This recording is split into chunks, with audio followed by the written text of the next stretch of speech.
যুব সমাজকে নেশার অন্ধকার থেকে খেলার মাঠে ফিরিয়ে আনতে আবারও শুরু হলো স্বর্গীয় দিলীপ সরকার স্মৃতি নকআউট ক্রিকেট টুর্নামেন্ট। শনিবার বাধারঘাট মাতৃপল্লী মাঠে প্রদীপ প্রজ্বলনের মাধ্যমে এই টুর্নামেন্টের আনুষ্ঠানিক সূচনা হয়। এবছর টুর্নামেন্টে দ্বিতীয় বর্ষে পদার্পণ করলো।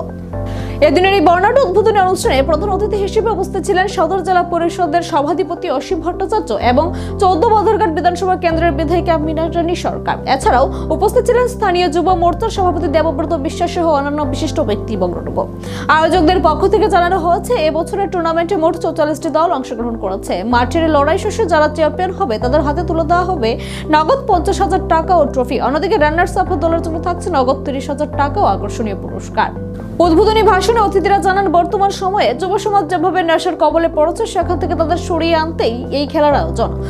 এবং কি বলবেন এই খেলা সম্বন্ধে? আজকে আমাদের প্রয়াত শ্রদ্ধেয় দিলীপ সরকার মহোদয়ের স্মৃতিতে আমরা এটা আমাদের সেকেন্ড সিজন ক্রিকেট টুর্নামেন্ট আজকে আমাদের বিধায়িকা এবং আমাদের সদর জেলার সম্মানিত সভাপতি অসীম ভট্টাচার্য মহোদয় এবং আমাদের কর্পোরেটরদের উপস্থিতিতে শুভ উদ্বোধন হয়েছে।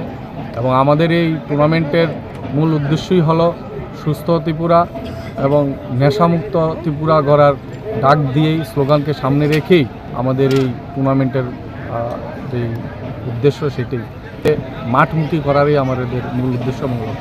এটা আমাদের এবার দ্বিতীয় সিজন। এখন পর্যন্ত আমাদের কাছে 44 প্লাস নাম নথিভুক্ত হয়েছে।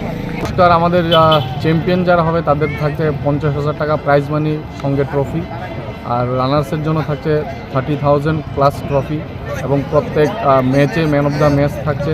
তাছাড়া ম্যান অফ দ্য সিরিজ থাকছে 32 ইঞ্চ টিভি, আরও অনেক আকর্ষণীয় পুরস্কার থাকছে। ঠিক আছে, ধন্যবাদ। মাঠের ফুটবলের পারে যুবশক্তিকে সঠিক দৃশ্য দেখাতে বাধারঘাট মাতৃপল্লী মাঠের এই ক্রিকেট টুর্নামেন্টকে কেন্দ্র করে এলাকাবাসীর মধ্যে ব্যাপক উদ্দীপনা লক্ষ্য করা গেছে।